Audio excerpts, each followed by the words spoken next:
டெல்லி தமிழ் கல்விக் கழகத்தில் இருக்கோம். மொத்தம் 7 ஸ்கூல் நடத்துறாங்க. இது ஒரு ஸ்கூல்.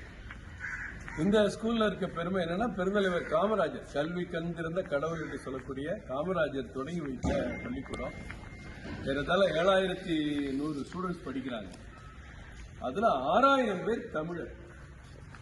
இன்றைக்கு இந்த பள்ளிக்கூடம் டெல்லியினுடைய ஒரு அடையாளமா எல்லா தலைவர்களும், இன்றைக்கு இருக்கிற தமிழக ஆளுநர் உட்பட அமைச்சர்கள் எல்லா தலைவர்களும் வந்திருக்காங்க. அதே மாதிரி முன்னாள் ஜனாதிபதி வெங்கட்ராமன் அவர்கள் உட்பட பல்வேறு தலைவர்கள் இந்த பள்ளிக்கூடத்துக்கு ஒரு கௌரவ தலைவர்களாக, கௌரவ செயலாளர்களாக இங்க பணியாற்றி இருக்கிறாங்க. டெல்லியில இந்த ஸ்கூல்ல இடம் பிடிக்கிறது மிகப்பெரிய குதிரை கொம்பா இருக்கு. அவ்வளவு குவாலிட்டி, டீச்சர்ஸ் சரி, நான் டீச்சிங் ஸ்டாஃப் சரி, இந்த பள்ளிக்கூட வளர்ச்சிக்கு அவ்வளவு பாடுபடுறாங்க. இப்ப எங்கூட கல்லூரி முதல்வர், பள்ளி முதல்வர் வந்து கொண்டிருக்கிறார்கள், பள்ளியினுடைய செயலாளர் வந்திருக்கிறாங்க. 7 பள்ளிக்கூடத்துல எப்படி சமாளிக்கிறீங்க அப்படின்னா, கவர்மெண்ட் எய்டு இருந்தாலும் அந்த கவர்மெண்ட் எய்டு தனிப்பட்ட முறையில் ஆசிரியர்களுக்கு போயிருக்கு. ஆனா ஸ்கூலை ரன் பண்றதுக்கு இவங்களுக்கு கிடைக்கக்கூடிய தொகை மிக மிக குறைவான ஒரு தொகை தான். ஆச்சரியமான விஷயம், இன்னைக்கு சென்னையில ஒரு சாதாரண பழைய வீட்டுல ஒரு மெட்ரிகுலேஷன் ஸ்கூல் நடத்திட்டு அந்த ஸ்டூடெண்ட்ஸுக்கு வருஷத்துக்கு 80,000, 1 லட்சம், 1.5 லட்சம் வாங்குறாங்க. வெறும் 250 ரூபாய், 350, 450 லோயர் கிரேட், அதாவது ஆரம்ப பள்ளி அளவுல படிக்கிற வரைக்கும் 250, 350, அதுக்கு மேல 450. இதெல்லாம் எவ்வளவு பெரிய ஆச்சரியம். நம்ம பிள்ளைங்க ஸ்கூல்ல போய் படிக்கிறதுக்கு ஆட்டோவுக்கு மாசம் 3000 கட்டிட்டு இருக்கான். இந்த பில்டிங்கை பாருங்க, ஸ்கூலை பாருங்க, ஒரு மிகப்பெரிய ஒரு அளவுல இந்த பள்ளிக்கூடம் இவ்வளவு வளர்ந்திருக்கிறது நமக்கெல்லாம் தமிழர்களுக்கு பெருமை. அந்த பெருமை எப்படி வந்தது?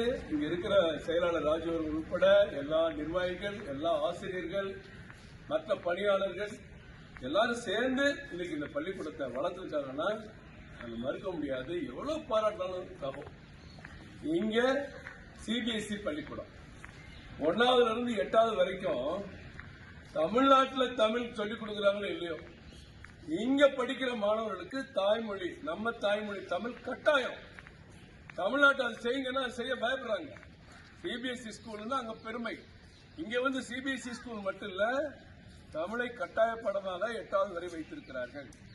அதற்கு பிறகு மேல ஒரு ஆப்ஷன் இருக்கு. ஹிந்தி, இங்க இருக்கிற இங்கிலீஷ், இங்க 3வது மொழி தமிழோ, கன்னடமோ, தெலுங்கோ, மலையாளமோ, ஏதாவது ஒரு 3வது மொழி மாணவர்களுக்கு எது பிடிக்குமோ அந்த பாடத்தை படிக்க சொல்றாங்க. இப்படி ஒரு அற்புதமான சிஸ்டம் நம்ம தமிழ்நாட்டுக்கு வரணும். தமிழ்நாட்டில் பள்ளிக்கூடம் நடத்துகிற பல பேர் டெல்லிக்கு வந்து இங்க தமிழ் கல்விக் கழகம் எப்படி இந்த பள்ளிக்கூடங்களை நடத்துறாங்க அப்படிங்கறதெல்லாம் பார்த்தா நமக்கெல்லாம் ஒரு சந்தோஷமா இருக்கும். அதுலயும் அடுத்த கட்டத்துக்கு போயிட்டாங்க. நம்ம பள்ளிக்கூடத்துல 6000 தமிழ் பிள்ளைங்க படிக்கிறாங்க. அந்த 6000 பிள்ளைங்களுக்கும் அடுத்த கட்டமா கல்லூரிக்கு போறதுக்கு வழி இல்லாம இருக்கு. அப்ப அந்த கல்லூரி ஒண்ணு கட்டணும்னா அதையும் தயார் பண்ணிட்டு இருக்காங்க. பில்டிங் வேலையெல்லாம் நடந்துட்டு இருக்கு. விரைவில் கல்லூரியும் தொடங்க போறாங்க. இவங்களுடைய இலக்கு பல்கலைக்கழகம் அமைக்க வேண்டும் என்பதுதான். டெல்லியில, இந்தியாவின் தலைநகரத்தில் எங்க போனாலும் தமிழ் தமிழ் பேசுகிற பாரத பிரதமர் நரேந்திர மோடி ஆட்சியில இவங்க விரைவா ஒரு பல்கலைக்கழகத்தையும், அதுவும் டெல்லி தமிழ் கல்விக் கழகத்தினுடைய ஒரு பல்கலைக்கழகம் எவ்வளவு பெருமையா இருக்கு பாருங்க. அதுக்கெல்லாம் நம்ம பாராட்டுக்களை தெரிவிக்கணும். இங்க 1ஆவதுல இருந்து 8ஆவது வரைக்கும் பிள்ளைங்க தமிழ் படிக்கிறாங்கன்னா தமிழ் பிள்ளைங்க மட்டும் இல்ல, இங்க இருக்கிற நார்த் இந்தியன் ஸ்டூடெண்ட்ஸ் எல்லா கம்யூனிட்டி பிள்ளைகளும் தமிழ் படிக்கிறாங்க. தமிழ் வேண்டாம் நினைக்கிறது இல்ல, அதுக்கு மேல தேர்ட் ஆப்ஷனா படிக்கிறதும் தமிழ் படிக்கிறாங்க. எவ்வளவு ஒரு அற்புதமான விஷயம். இதை தமிழ்நாட்டு அரசியல்வாதிகளும் புரிஞ்சுக்கணும்னு நினைக்கிறேன்.